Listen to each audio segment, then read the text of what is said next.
বিভিন্ন চাকরির পরীক্ষায় আসা সমস্যাগুলোর সমাধান। ৫-এর কত শতাংশ ৭ হবে? এটা ৩৭তম বিসিএসে আসছে।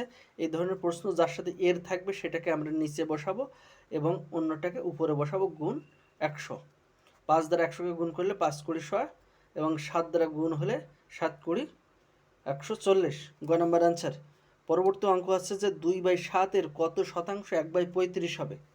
এই ধরনের অঙ্কগুলোকে আমরা 1/35 আমার উপরে থাকবে এবং বাই নিচে থাকবে কি যার সাথে এর আছে অর্থাৎ 2/7, কিন্তু এটিকে নিচে দেওয়া অর্থাৎ ভাগ আকারেও আমরা লিখতে পারি 2/7 গুণ 100। তাহলে 1/35 গুণ 7/2 গুণ 100। আমরা 7 দ্বারা 35কে কাটলে 5 সাথে 35 5 এবং 5 আর 2 গুণ হলে 10, 10 দ্বারা 100কে ভাগ হলে 10 হয় অর্থাৎ 10%। ক নম্বর অ্যান্সার।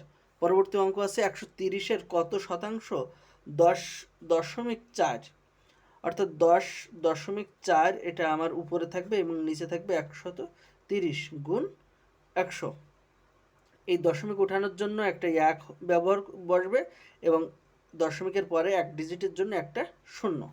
আমার 100 দুটো শূন্যকে আমি কেটে দেবো এই দুটো শূন্যর সঙ্গে। এবার 13 দিয়ে 104কে যদি আমি ভাগ করি তাহলে 8 হয় অর্থাৎ 8% আমার উত্তর।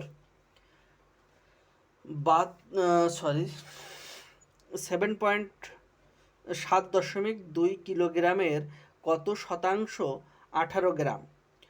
তো 7.2 কিলোগ্রামের এর শব্দ আছে 7.2 এর সাথে, সুতরাং 7.2টা আমার নিচে বসাবো এবং 18কে আমি উপরে বসাবো। গুণ হবে আমার 100। যেহেতু এখানে 7.2 এটা কিলোগ্রামে আছে এবং 18টা গ্রামে আছে, এখানে 7.2কে আমি যদি গ্রামে প্রকাশ করি তাহলে এর সঙ্গে 1000 গুণ হবে এবং এই 7.2 এর দশমিক ওঠানোর জন্য উপরে একটা 1 এবং এক ডিজিট থাকার জন্য একটা শূন্য।